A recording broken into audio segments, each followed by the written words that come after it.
Vale, vamos a continuar con este tema de psicobiología, con el tema 9. Justo habíamos terminado esta parte de la neurulación del embrión. Habíamos dado estas partes, la primera y la segunda, y nos habíamos quedado en la formación de las divisiones del sistema nervioso. Así que vamos a continuar por aquí, con el tema del desarrollo del tubo neural y demás. En el curso del desarrollo de cada individuo, la ontogenia, como ya sabíamos antes, cada una de las estructuras neurales iniciales dan lugar a las divisiones del sistema nervioso. Del tubo neural deriva el sistema nervioso central y de la cresta neural el sistema nervioso periférico. Muy importante saberse esta parte de aquí. Del tubo neural, como habíamos visto antes en las imágenes y demás, veis esta parte de aquí, la imagen, la D, de dedo, de 22 días, ahí aparece el tubo neural. Eso se refiere al tubo neural, es lo que va a hacer, lo que va a derivar al sistema nervioso central. ¿Y qué haría el sistema nervioso periférico? Pues él derivaría la cresta neural, derivaría en el sistema nervioso periférico. Entonces, tubo neural, sistema nervioso central, vamos, que deriva el sistema nervioso central, y la cresta neural, el sistema nervioso periférico. Vamos allá. Desarrollo del tubo neural, vesículas encefálicas y médula espinal. A partir del cierre del neuroporo rostral, la cuarta semana, el tubo neural se transforma rápidamente. Como os acordáis en el punto, en el apartado F de los dibujos que vemos ahí, cuando se empiezan a ver, bueno, F en el E y demás, se ve el neuroporo, como podéis apreciar, neuroporo rostral en el apartado E. Pues ahí ya nos dice que a partir del cierre del neuroporo rostral, lo que sería la cuarta semana, cuando acaba básicamente el mes, el tubo neural se transforma rápidamente. Entonces, se dilata en la región cefálica formándose 3 vesículas. Muy importante. ¿Veis el dibujo de aquí? Que dice prosencéfalo, mesencéfalo y rombencéfalo. Lo que sería anterior, medio y rombo de aquí. Pues esas serían las 3 vesículas. Entonces, el tubo neural, cuando es la cuarta semana, cuando se hace el cierre del neuroporo rostral, ese tubo neural se transforma rápidamente. Este tubo que vemos aquí en el apartado D y demás, que ya sabemos perfectamente. Entonces, se dilata, lo que sería este tubo se va transformando rápidamente. Entonces, se dilata en la región cefálica formándose 3 vesículas, prosencéfalo, mesencéfalo y rombencéfalo. Empieza a curvarse por las flexiones mesencefálicas y cervical, y se extiende la zona caudal del tubo neural, que es la futura médula espinal, como ya sabemos. Y ya apreciamos directamente, si lo podemos ver en el libro, pero es exactamente lo mismo. Mirad, en el libro simplemente es un poco más grande para que podáis diferenciarlo bien. De todos modos es el mismo dibujo. Y luego, más abajo, veréis esta parte de aquí, que es la quinta semana. Ahora estamos mirando la cuarta semana, pero luego cuando lleguemos a la quinta tenemos el mismo dibujo más abajo. Queda mucho mejor así que directamente en el libro, al menos para mí, porque se aprecia directamente con lo que se habla, te queda a la par. Sin embargo, con el libro tienes que andar de arriba para abajo. Entonces, nos quedamos con ello. El desarrollo del tubo neural. Ese tubo neural. Recordamos, tubo neural deriva en el sistema nervioso central. Ahora vamos a dar el tubo neural. Después, un poquito más adelante, veremos lo que es la cresta neural, que eso ya es el sistema nervioso periférico. Pero lo que nos interesa ahora es el tema del sistema nervioso central. Cómo se forman esas divisiones del sistema nervioso central. Entonces, ahora vemos el desarrollo de este tubo neural. Recordamos, donde deriva el sistema nervioso central. Vesículas encefálicas y médula espinal. Entonces, a partir del cierre del neuroporo rostral que vimos antes en la cuarta semana, este tubo neural se transforma rápidamente. ¿Y qué es lo que pasa? Que se dilata la región cefálica y forma 3 vesículas: prosencéfalo, mesencéfalo y rombencéfalo. Empieza a curvarse por las flexiones mesencefálicas y cervical. Y se extiende la zona caudal del tubo neural, lo que es la futura médula espinal. ¿Qué pasa? Eso sería en la cuarta semana, como podemos apreciar con el dibujo que tenemos aquí. ¿Veis lo de la zona caudal que acabamos de citar? Lo de que se extiende la zona caudal del tubo neural. Como veis aquí en este dibujo, esta zona grisácea, lo que es la zona caudal del tubo neural, lo que entre paréntesis pone como futura médula espinal. Vale, en la quinta semana, ¿qué pasaría en la quinta semana? El prosencéfalo, este que veis aquí, lo que tiene la forma así de cabecita, por así decir, exacto, el prosencéfalo, se divide en dos, este prosencéfalo. Esto es muy importante. Básicamente se aprecian bien en el libro, pero bueno. telencéfalo y diencéfalo. Este prosencéfalo se está dividiendo en dos, el telencéfalo, que es el fin, y el diencéfalo, que es entre, como podéis apreciar lo que nos pone aquí entre paréntesis. ¿Veis en el libro? En el dibujito está T en amarillo, telencéfalo, el hemisferio cerebral primitivo, y luego el diencéfalo, que es entre, ¿en qué? Entre el telencéfalo y el mesencéfalo. Esto rojizo está en medio de esto azul y de esto amarillo. Esto amarillo es el telencéfalo y esto azul es el mesencéfalo. Pues el diencéfalo está en medio, entre estos dos. De ahí diencéfalo. Está entre el telencéfalo y el mesencéfalo, que luego quedará alojado entre los dos hemisferios. De hecho, como ya sabremos.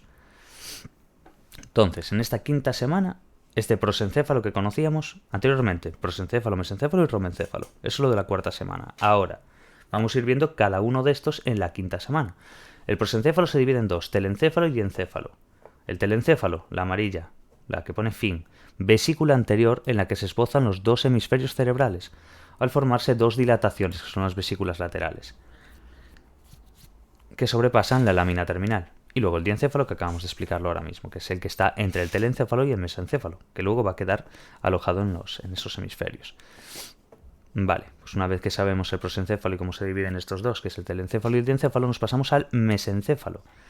Si le dais para atrás, el dibujo de la cuarta semana es el que está ahí azulado en medio, que ahora si vemos en el dibujo de la quinta semana, aparece azulado también. El M1 y el M2. Vale, pues ese es el mesencéfalo. Este permanece como una única vesícula. ¿Qué pasa después? Que viene el rombencéfalo, como podéis apreciar aquí. El rombencéfalo produce en plan varias transformaciones. Se establece el límite con el mesencéfalo, justo cuando acaba el mesencéfalo, está ahí estableciéndose límite del rombencéfalo. Entonces, se establece el límite con el mesencéfalo al formarse el istmo. ¿Veis justo ahí? Cuando justo se acaba esta M2 de azul, que aparece aquí una I, entre la R1 y la M2, eso es lo que le llaman el istmo. Entonces, tenemos que entender cómo se establece ese límite entre el mesencéfalo para formarse ese istmo. Se divide en dos vesículas de rombencéfalo, como podemos apreciar aquí, de R1. Se divide en dos, metencéfalo y mielencéfalo. ¿Veis este metencéfalo de un verde oscuro, por así decir, y luego el mielencéfalo de un verde clarito? Se puede mirar en el libro, pero es exactamente lo mismo, ¿veis? Entonces, que nos quede bien claro eso, lo que es el metencéfalo y el mielencéfalo. ¿Qué tiene el metencéfalo? Metencéfalo más allá de. En él se forma la flexión pontina. Después se plegará transversalmente contra el mielencéfalo, provocando la formación de la placa en la que se desarrolla el cerebelo. Este metencéfalo, de aquí, donde se está formando lo que es la flexión pontina, ¿veis aquí flexión pontina? Como hay dos flechas uniéndose, por así decir, ahí. Como si se fuera a plegar, como lo que había antes, cuando se plegaban las crestas. Claro, es que se basan en lo mismo. Pero en este caso lo que va a hacer es donde se va a desarrollar el cerebelo, básicamente. Pero bueno, el rollo es metencéfalo. En él se forma la flexión pontina, que después esta flexión se va a plegar transversalmente contra el mielencéfalo, a la derecha, contra lo que es el verde clarito. Y lo que va a provocar es la formación en una placa en la que se va a desarrollar, de hecho, el cerebelo. Es que parece increíble que salga todo esto de algo tan minúsculo. Y luego, pues, el mielencéfalo es la médula. Eso es lo que es el mielencéfalo. Porque de hecho tú después ves cómo ahí pone zona caudal del tubo neural o de la médula espinal un poquito más adelante, del mielencéfalo. Entonces, posteriormente de estas vesículas se formarán las estructuras del encéfalo y de la prolongación caudal del tubo neural, lo que es la médula espinal. El interior hueco del tubo neural configurará las cavidades del sistema ventricular. Mira tú qué cosas. Así que hay que quedarse un poquillo con esto. En esa cuarta semana, lo que ya dimos, prosencéfalo, mesencéfalo y rombencéfalo. Empezar a entender cómo se curvaba y esa futura médula espinal y demás. Luego, en la quinta semana, prosencéfalo, que se dividía en dos, telencéfalo y diencéfalo. Luego mesencéfalo, que se queda como una única vesícula.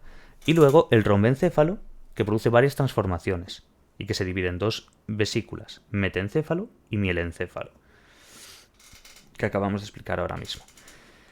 Vale, una vez dada esta parte, simplemente hay que diferenciar bien lo que es la cuarta y la quinta semana y entender en futuro o en potencia lo que va a ser y cómo se pliegan y la visualización. Con eso yo creo que es suficiente. Luego, segmentación del tubo neural. En las primeras semanas del desarrollo, el tubo neural presenta un patrón característico de segmentación. Cuando acaba la regionalización, la placa neural queda determinada para formar el tejido del encéfalo anterior. Importante esto, la placa neural, después de que se acaba lo que es la regionalización, la placa neural queda determinada para formar el tejido del encéfalo anterior. Para determinar el tejido del encéfalo posterior y de la médula espinal, deben actuar otros factores. Entonces, la placa neural queda determinada para formar el tejido del encéfalo anterior. Y luego, para determinar el tejido del encéfalo posterior y lo que es la médula espinal, pues deben actuar otros factores.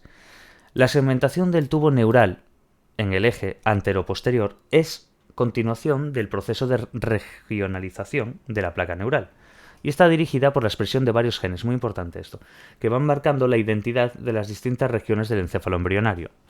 Ahora vamos a ir viendo. Vesículas anteriores están divididas en segmentos, lo que son los neurómeros, que desaparecerán en el desarrollo posterior. Esas vesículas anteriores están divididas en segmentos, ¿no? Lo que se llaman neurómeros. Y estos desaparecen con el desarrollo posterior. Luego, el rombencéfalo, que ya conocemos de sobras, se divide en una serie de segmentos abultados, llamados rombómeros.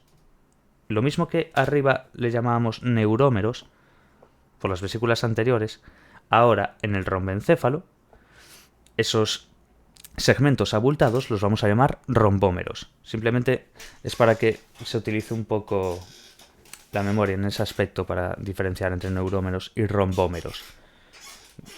A ver, yo creo que se destaca bastante bien rombómeros, rombencéfalo. Pero bueno, por si acaso se acabe. No debería. Que son unidades repetidas con identidad propia, marcados por el patrón regular de entrada y salida de los nervios craneales, muy importante. Zona caudal del tubo neural. En ella comienzan a formarse los ganglios espinales. Zona caudal del tubo neural. En ella comienzan a formarse los ganglios espinales. Este patrón de segmentación es igual en todos los vertebrados, como ya habíamos visto anteriormente. Creo que ya habíamos citado eso. Pero bueno, de todos modos lo citamos igual. Muchas veces se va a ver cómo se repiten cosas simplemente para recordarlas, no por otra cosa. Así que este patrón de segmentación, quiero decir, siempre es igual. En todos los vertebrados, que eso es lo que estamos atendiendo. Entonces, que quede bien. Vesículas anteriores divididas en segmentos que se llaman neurómeros, pero esos desaparecen cuando aparece el desarrollo posterior. Rombencéfalos. Se divide en una serie de segmentos abultados. ¿Y cómo se llaman esos? Rombómeros. Porque son unidades repetidas con identidad propia, marcados por el patrón regular de entrada y salida de los nervios craneales. Hay que asociar rombencéfalos, segmentos abultados, que se llaman rombómeros. Y este patrón de entrada y salida es de los nervios craneales. Entonces hay que por lo menos entender eso. Zona caudal del tubo neural. En ella comienza a formarse los ganglios espinales. Entonces, zona caudal del tubo neural, ganglios espinales. Por lo menos asociar al principio. Después ya cuando repasas ya va refrescando un poco, pero por lo menos ya tener claro eso. Zona caudal del tubo neural. Ahí es cuando se empiezan a formar los ganglios espinales. Y luego este patrón, como ya dijimos, es igual en todos los vertebrados. Ahora va a venir una cosa muy importante que preguntan casi siempre en todos los exámenes, algo que no sé por qué, pero siempre. Esta segmentación está dirigida por la expresión de los genes, los genes OX o HOMBOX o homeobox o como cada uno quiera decirles. Yo me quedo siempre con homeobox, no sé por qué. Porque los HOX no siempre escriben, casi siempre suelen poner homeobox o homebox o como sea, que genes Hox.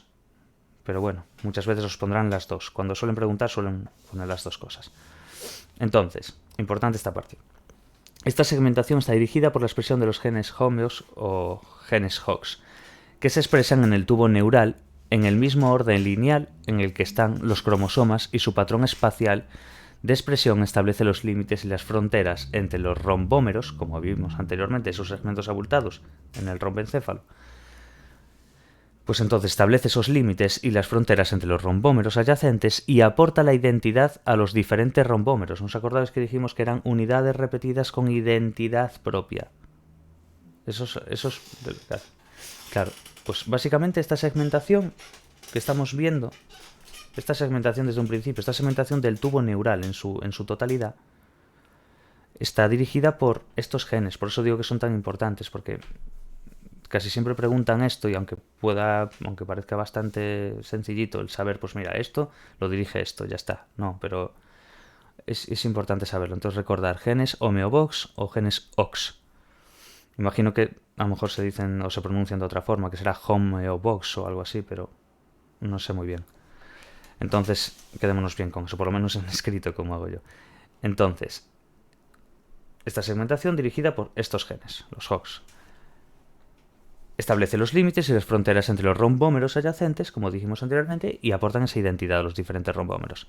La expresión de los genes HOX en los rombómeros está relacionada con la diferenciación de las neuronas reticulares y de las neuronas de los núcleos sensoriales y motores de los nervios craneales. Muy importante. De hecho, si le dais un poquito para atrás simplemente, veis en rompoencéfalo, cuando dice, explicando lo que son los rombómeros, segmentos abultados, dice que son unidades repetidas con identidad propia, como ya sabemos también, marcados por el patrón regular de entrada y salida de los nervios craneales. Nervios craneales. De hecho, ahora si vais un poquito más para abajo, leemos. La expresión de los genes HOX en los rombómeros está relacionada con la diferenciación de las neuronas reticulares y las neuronas de los núcleos sensoriales y motores de los nervios craneales. Aquí nos cita los craneales, como dimos antes. Entonces, los núcleos sensoriales y motores de los nervios craneales, en conjunto, también son comunes a las divisiones del tronco del encéfalo, pero la identidad de cada rombómero determina que cada uno se desarrolle uno u otro núcleo sensorial o motor. Entonces, para regular correctamente este proceso de desarrollo, la expresión de los genes HOX ha de seguir un patrón espacial y un ritmo temporal adecuado, lógicamente, porque si se producen alteraciones espaciotemporales, aparecen malformaciones en el desarrollo del sistema nervioso. La adecuada expresión... Dime. No, tranquilo. Sí, igual que cuando se está desarrollando y no se forma bien, el tema de lo que vimos antes de lo de bífida, de la espina bífida y todas estas cosas. Bueno, esto es lo mismo. Realmente casi siempre todo se basa en la ley de la homeostasis del propio cuerpo. Él crea su propio equilibrio. Entonces, cuando hay algo externo, como puede ser una alteración genética o algo ambiental, pone en peligro eso. Y es por lo que pasan estas cosas. Claro, todo influye. Es que es brutal. Incluso, es que, claro, y esto se va viendo a medida que vas leyendo todas estas cosas. Pero cuando ya ves que incluso la propia alimentación, el estrés, todo tiene un factor alterado. Es cierto que hay ciertas cosas que apenas altera y otras que son brutalmente alterables, que es increíble. Ay.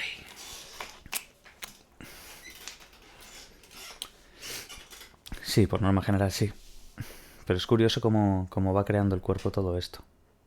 Es algo que sorprende, la verdad. A ver, son siglos y siglos de evolución también.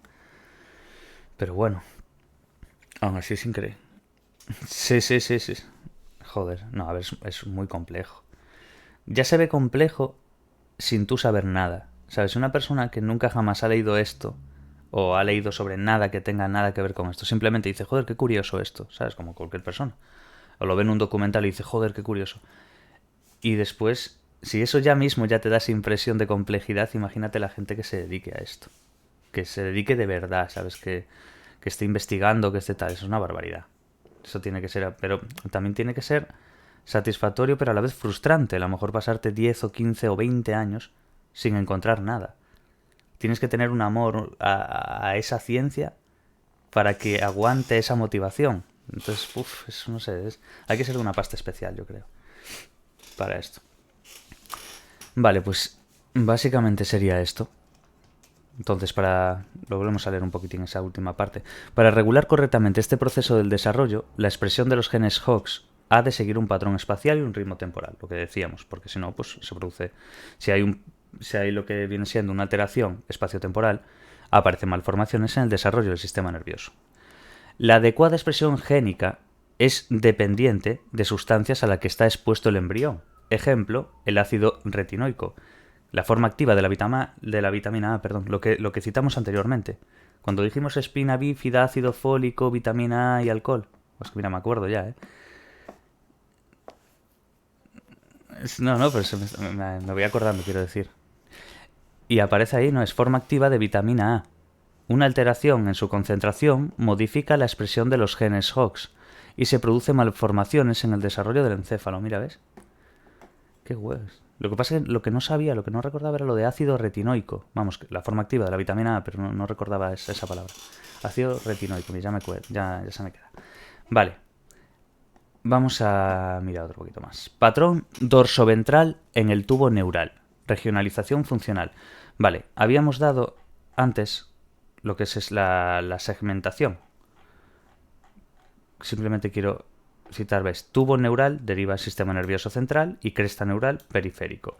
Por ahora aún seguimos en el tubo neural. Lo digo porque conforme acabemos este patrón, el dorsoventral este del tubo neural, vamos a dar ya la cresta, mira, sí, desarrollo de la cresta neural, ¿ves? Sistema nervioso periférico. Que quiero dar las dos para dejar el vídeo que tenga sentido, por así decir. Sentido ya tiene, pero bueno, un poco más. Claro, es que aparte es imposible. Si ahora me dicen, en plan, mira, lees esto y te tienes que quedar a la mitad, puf, me destrozo. Claro, y es que no sé, es como dejarlo ahí a medias. Eso no me gusta nada, tío. No sé si eso será medio toco, pero no me gusta. Es como, vale. Patrón dorsoventral en el tubo neural, regionalización funcional. Durante el desarrollo del tubo neural se establece en gran parte de su extensión un patrón dorsoventral, importante, patrón dorsoventral, hay que quedarse bien con esa parte, que diferencia y separa las células que llevarán a cabo funciones sensoriales de las que intervendrán en la coordinación motora. ¿Vale? Las células que van a desempeñar funciones motoras ocupan una posición ventral en el tubo neural. Las que ocuparán funciones sensoriales ocuparán una posición dorsal, muy importante. Esto se va a ver incluso en temas más adelante, en particular. Este tema de que incluso en el 8 se cita, pero posición ventral, motor. Posición dorsal, sensorial. Simplemente entender un poquillo eso, porque las células van a desempeñar funciones en función de la posición de ese tubo neural. Entonces, una posición ventral del tubo neural serían funciones motoras. Vamos, las células que van a desempeñar funciones motoras ocupan una posición ventral en el tubo neural. Entonces, básicamente es la regionalización funcional. Región y función, por así decir. Regionalización funcional. Por lo cual, la posición ventral del tubo neural, función motora. Posición dorsal, sensorial. Punto. El patrón dorsoventral, que vemos aquí, lo que acabamos de citar ahora, posición ventral y dorsal. Simplemente dicen patrón dorsoventral. También se establece por mecanismos de inducción. Ojo con esto. Vamos a ver como dos señales. Las señales inductoras ventral, proceden de la notocorda e inducen a la formación de la placa del suelo. Como ya sabemos, la placa del suelo. ¿Veis en el dibujo B? ¿Veis la notocorda, de hecho? Y ves aquí la placa del suelo, rojizo. Justo después abajo de este rombo amarillo, eso que pone abajo, que pone placa del suelo, es un rojo, a eso se refiere. Las señales inductoras ventralizantes proceden de la notocorda. De esta notocorda, ¿os acordáis? Del agujerito negro que está debajo del tubo neural. Pues eso. E inducen a la formación de la placa del suelo.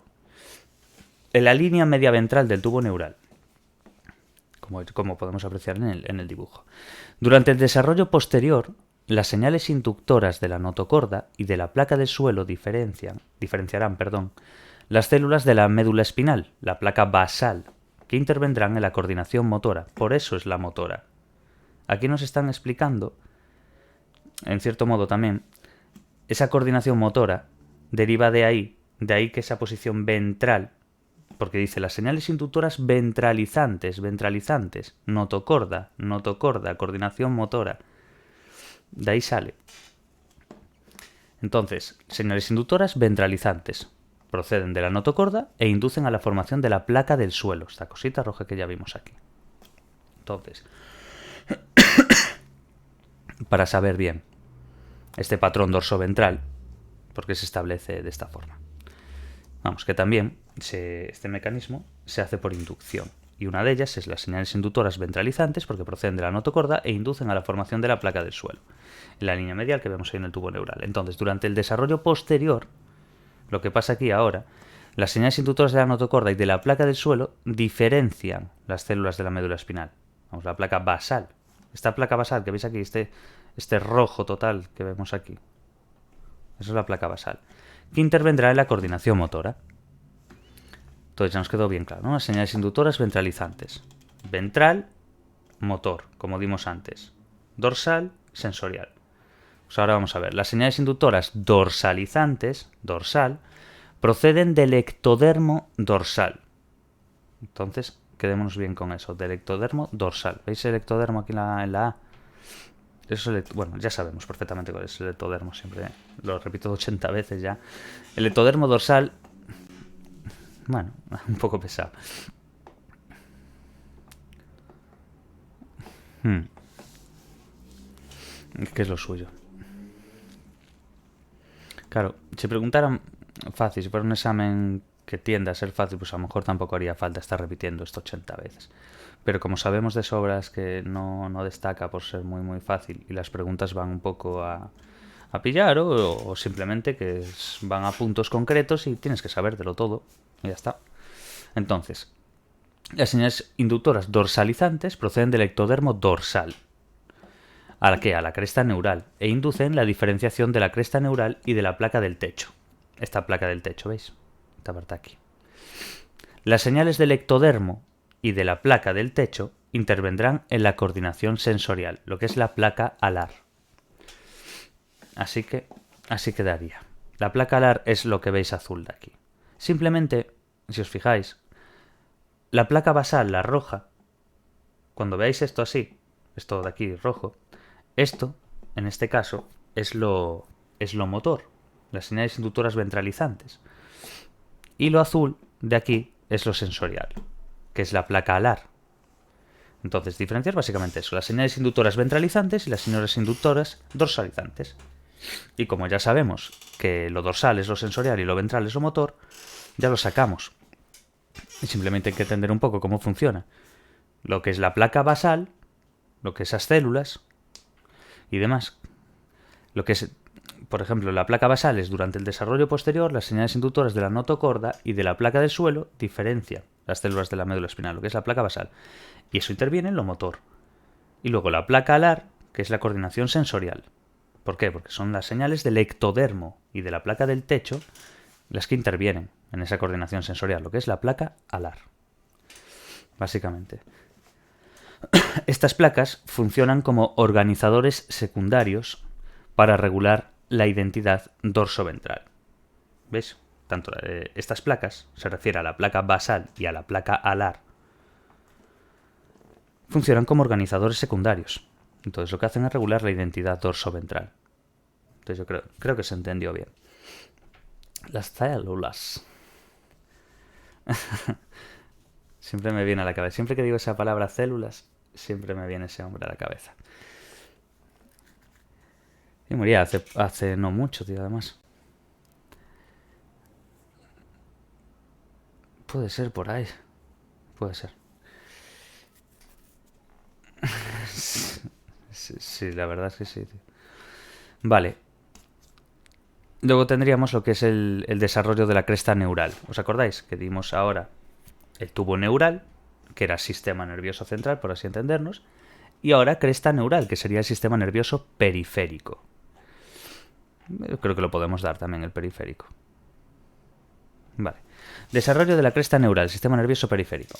La cresta neural, que se extiende desde la vesícula diencefálica hasta el extremo caudal del tubo neural, origina el sistema nervioso periférico, dando lugar a todas las neuronas y la glía de los ganglios espinales, la glía y las neuronas de los ganglios craneales, las células de Schwann, las células de los ganglios del sistema nervioso autónomo, las células cromafines de la médula suprarrenal y parte de la pía madre y la aracnoides, además de otras células no neurales.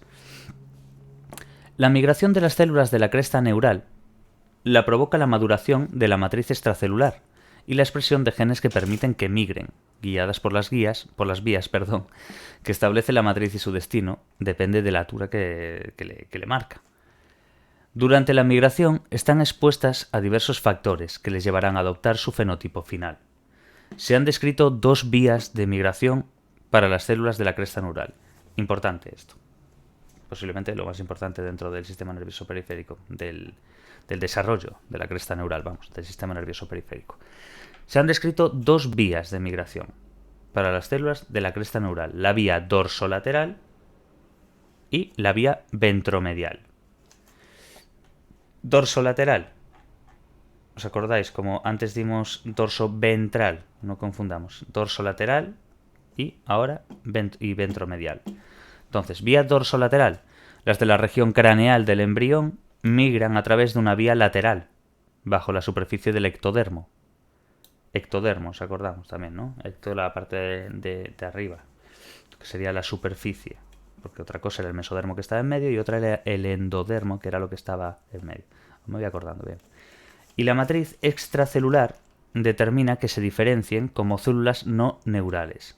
Entonces, para entender, hay 2 vías de migración para estas células de la cresta neural, de lo que estamos hablando ahora, del sistema nervioso periférico. Vía dorsolateral y vía ventromedial.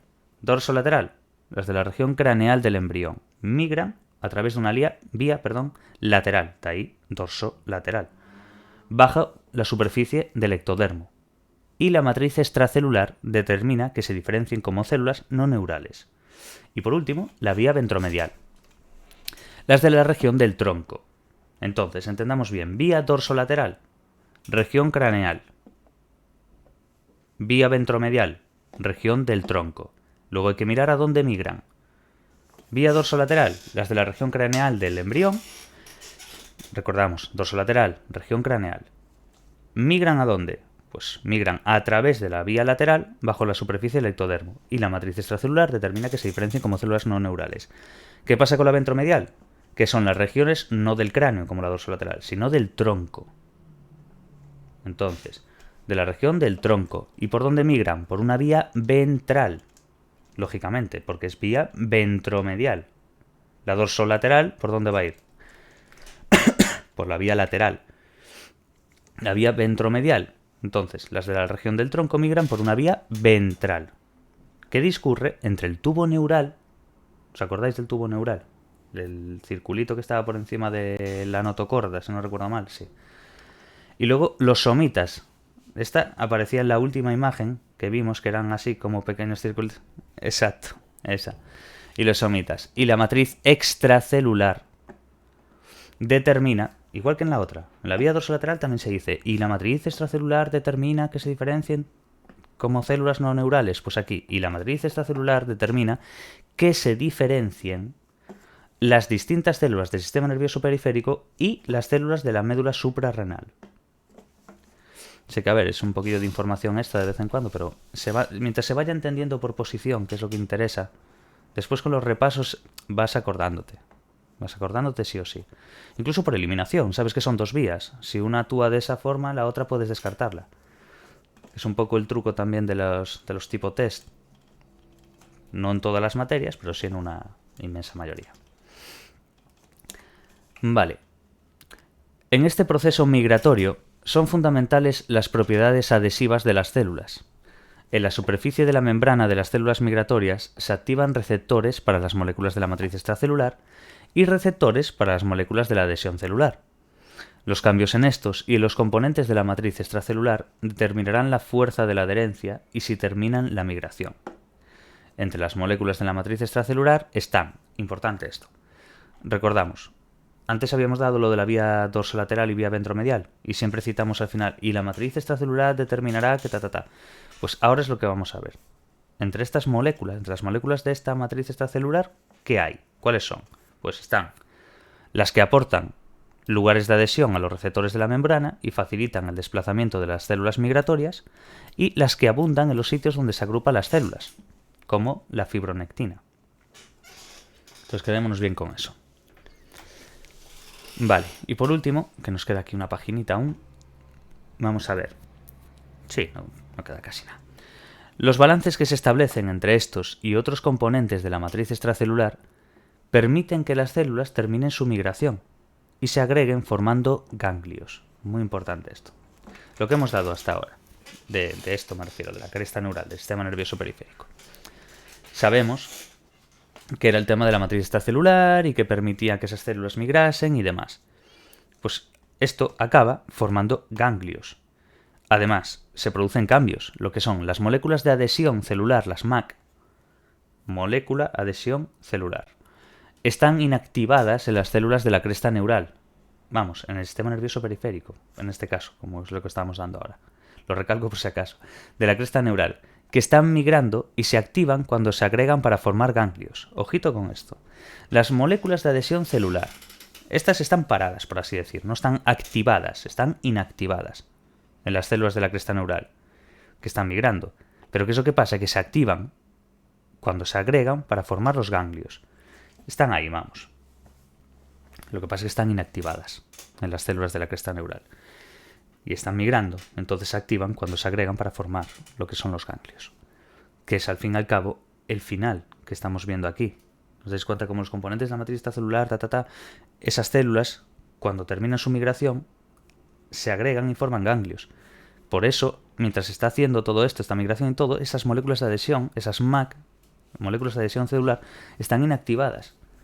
El rollo es que cuando acaban, cuando están migrando, cuando se activan, es cuando se van a agregar y cuando se forman los ganglios, que es la finalidad. Entonces entender eso, que están inactivadas hasta que tal.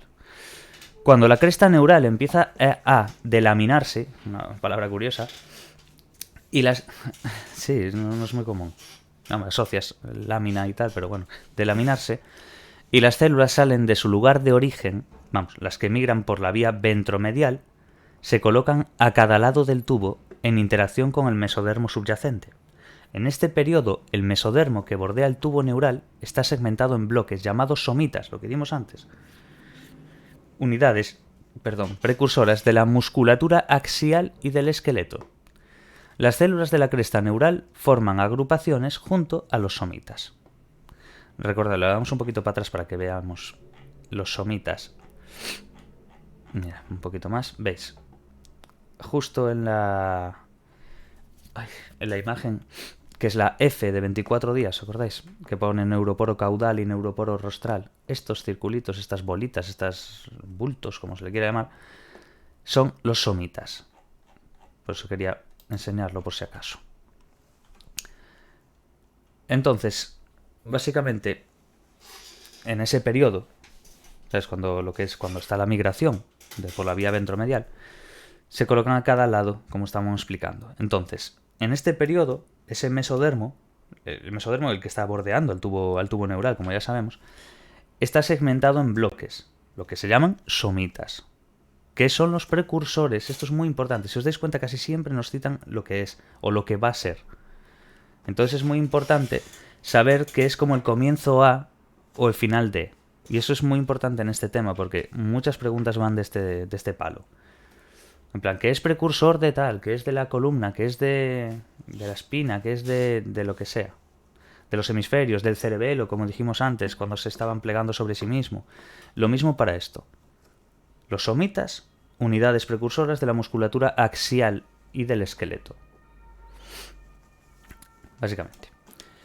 Entonces, a partir de la quinta semana, las células de la cresta neural agrupadas junto a los somitas, como habíamos dado anteriormente, las células de la cresta neural forman agrupaciones junto a los somitas, esas dos, somitas y las células de la cresta neural. Y nos dice entonces, a partir de esa cuarta o quinta semana, las células de la cresta neural agrupadas junto a los somitas formarán los ganglios espinales. Ultra importante esto. Ganglios espinales, que se localizarán a intervalos regulares en la región caudal. Esto establece la organización segmentada madura de la médula espinal. Hacia la sexta semana del desarrollo, se producirá la unión entre estos ganglios periféricos derivados de esta cresta neural y la médula espinal.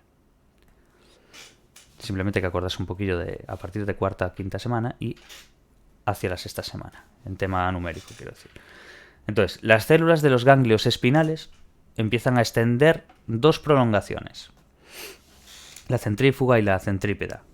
Básicamente las fuerzas de física, pero bueno. Periférica y central. Periférica. Las prolongaciones centrífugas se unen a los axones en crecimiento de las células del asta ventral de la médula espinal que se dirigen hacia los sómitas y juntos forman los nervios espinales.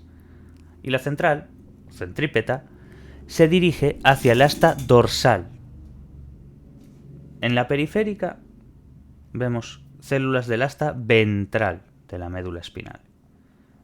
En la central, la centrípeta se dirige hacia el asta dorsal de la médula espinal. Las prolongaciones centrípetas forman las raíces dorsales de los nervios espinales. En la periferia centrífuga forman los nervios espinales, pero en la central centrípeta lo que forma son las raíces dorsales de los nervios espinales. De hecho, ahora veis la periférica como asta ventral y la central como asta dorsal de la médula espinal. Simplemente para diferenciar bien eso. Y por último, durante los 3 primeros meses del desarrollo, 3 primeros meses, no semanas, o como antes lo que estábamos citando era cuarta, quinta semana, sexta semana, ahora hablamos de meses lógicamente. Nos va a explicar lo de un poco más adelante, lo de los agujeros intervertebrales. Y durante los 3 primeros meses del desarrollo, el tubo neural se extiende en toda la longitud del embrión y los nervios espinales atraviesan los agujeros vertebrales a la altura del segmento medular en el que se insertan. Con el desarrollo posterior, los nervios recorren la cavidad vertebral hasta alcanzar el segmento medular. Estas raíces espinales forman la cola de caballo de la médula espinal madura. Ya por último, a partir del cuarto mes, las células de Schwann forman, alrededor de los axones periféricos, la vaina de mielina, que ya conocemos todos más que de sobras. Pues eso es básicamente el tema de la cresta neural, del sistema nervioso periférico. Tiene así un poquillo de datos y demás, pero es una cuestión de leer y leer. Pero un poco la idea, que por lo menos vaya quedando. Después, en el siguiente vídeo daremos las fases del desarrollo del tubo neural. Es muy interesante también esto, la verdad. Entonces vamos a dejarlo por aquí y el próximo día ya terminamos el tema entero. Sí, yo creo que se va entendiendo bien. A ver, son una serie de procesos, de pasos, entonces hay que estar atento mucho a todo lo que vas leyendo. No. Sí, el tema anterior es potente, la verdad. Es bastante potentorro. Pero bueno, es un poco entender el tema del desarrollo de cada uno.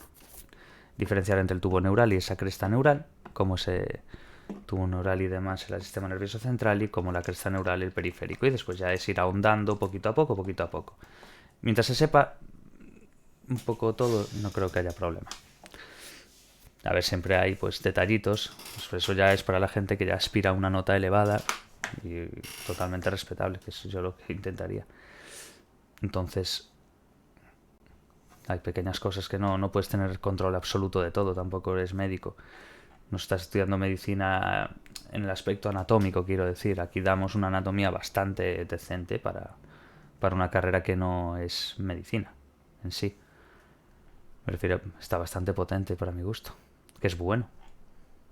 No sé, es que es bueno porque es útil.